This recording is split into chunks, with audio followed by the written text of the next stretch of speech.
Penjabat Gubernur DKI Heru Budi Hartono hari ini buka meja pengaduan ala Ahok di Balai Kota.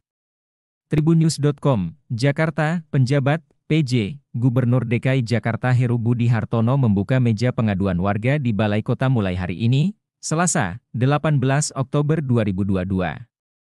Hal itu sesuai dengan pernyataan Heru usai dilantik menjadi PJ Gubernur DKI Jakarta, kemarin. Heru berencana akan membuka kembali meja pengaduan di era Gubernur Basuki Cahayapurnama, BTP, alias Ahok. Saya minta perwakilan dari wali kota setiap hari bergantian di setiap wilayah ada di sini. Dijadwal Pak Asisten, dijadwalkan dari jam 08.00 09.00 WIB ya, ujarnya. Heru menyampaikan rencananya meja pengaduan dibuka dari Senin hingga Kamis. Buka Senin sampai Kamis, ujar Heru.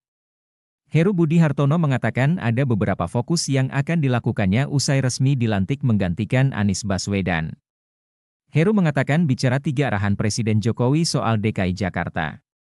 3 itu kerjanya sudah luar biasa, jadi harus kerja dan kerja turunan dari penanganan banjir, turunan dari tata ruang dan tentunya bagaimana mengurai kemacetan, kata Heru di Istana Kepresidenan, Jakarta, Senin, 17 Oktober 2022. Seusai dilantik dirinya akan menemui Menteri PUPR Basuki Hadimulyono mendengar masukan soal penanganan banjir di Jakarta. Kalau banjir itu kan ada 3, banjir rob, banjir hujan yang memang masuk ke area Jakarta, banjir kiriman. Nanti sore saya akan bertemu dengan Pak Menteri PUPR terkait dengan banjir kiriman yang memang harus terbebankan di DKI. Jadi ada pembangunan waduk, sodetan, dan lain, ujar dia. Terkait dengan banjir rob, Heru akan memasukkan penanganan banjir rob dalam APBD 2023.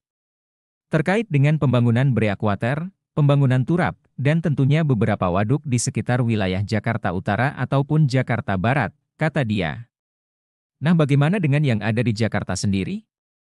Tentunya yang short time ini yang sangat mendesak 1-2 bulan ini. Ada 2 hal, yang pertama adalah saya harus mengecek seluruh pompa-pompa, rumah pompa, waduk berfungsi dengan baik, ujarnya. Heru juga mengatakan soal anggaran pengerukan saluran-saluran yang masuk kategori jangka pendek. Yang jangka panjang yang untuk DKI Jakarta, tadi ada pembangunan waduk beberapa waduk untuk situ-situ, termasuk juga pemulihan pompa, termasuk juga revitalisasi kali-kali. Nah itu yang memang program DKI Jakarta dan banyak lagi lainnya, ujarnya. Heru Budi Hartono resmi dilantik sebagai penjabat Gubernur DKI Jakarta, menggantikan Anies Baswedan yang telah habis masa jabatannya. Pelantikan tersebut dipimpin langsung oleh Menteri Dalam Negeri Tito Karnavian.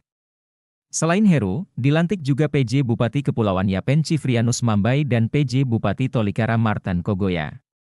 Mengangkat saudara Heru Budi Hartono CMM sebagai penjabat Gubernur Daerah Khusus Ibu Kota Jakarta terhitung sejak saat pelantikan untuk masa jabatan paling lama 1 tahun, demikian bunyi pelantikan tersebut yang diadakan di Gedung Sasan Bakti Praja, Kemendagri, Jakarta. Mendagri Tito lalu melakukan pembacaan sumpah pelantikan di depan para penjabat.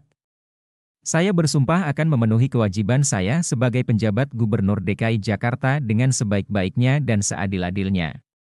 Memegang teguh UUD RI tahun 1945 dan menjalankan segala UU dan peraturannya dengan selurus-lurusnya serta berbakti kepada masyarakat, nusa dan bangsa, ucap Tito yang kemudian diikuti Heru. Setelah membacakan sumpah, Heru kemudian menandatangani berita acara pengucapan sumpah janji jabatan dan fakta integritas. Setelah itu, Mendagri Tito kemudian menyematkan tanda pangkat dan tanda jabatan kepada Heru.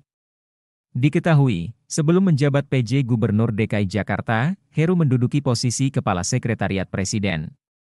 Sebelum menjadi Kasetpres, Heru juga pernah menduduki jabatan Wali Kota Jakarta Utara dan Kepala Badan Pengelola Keuangan dan Aset Daerah. Itu terjadi ketika Presiden Joko Widodo masih sebagai Gubernur DKI Jakarta.